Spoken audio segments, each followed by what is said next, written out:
Hey everyone, my name's Ryan Wango, and I just released a free loop kit called Golden Hour Grooves.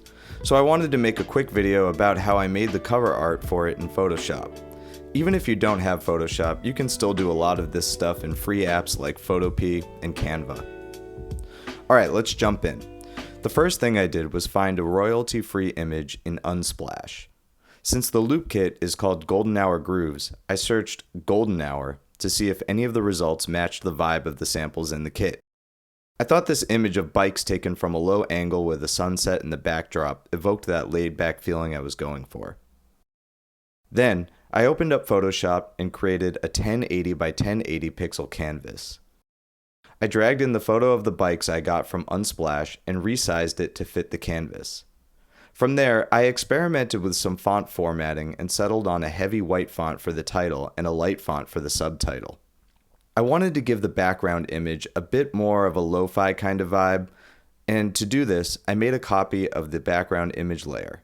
With my duplicated layer selected, I clicked Image, Adjustments, Exposure, and messed around with the settings until I got some nice contrast. Next, I went to Select, Color Range, and selected the black area of the image with the eyedropper.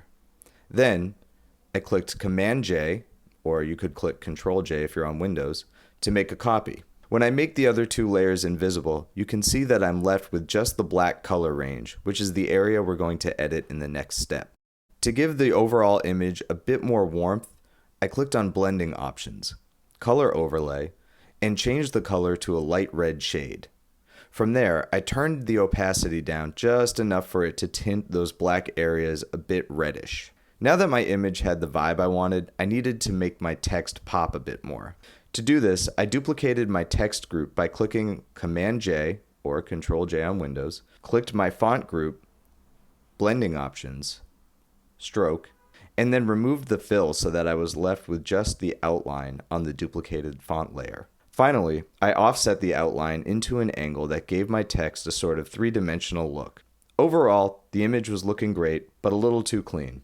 I wanted more of a worn vintage look, so I imported an image of a vinyl album cover texture. In Photoshop, I went to Lighten and turned the fill down. So that's how I did it. I'm no Photoshop guru, and this was nothing fancy, but I achieved the look I was going for the most part. If you're a musician, please feel free to download the Golden Hour Grooves Loop Kit. It's free, and it's linked in the description. Thanks for watching.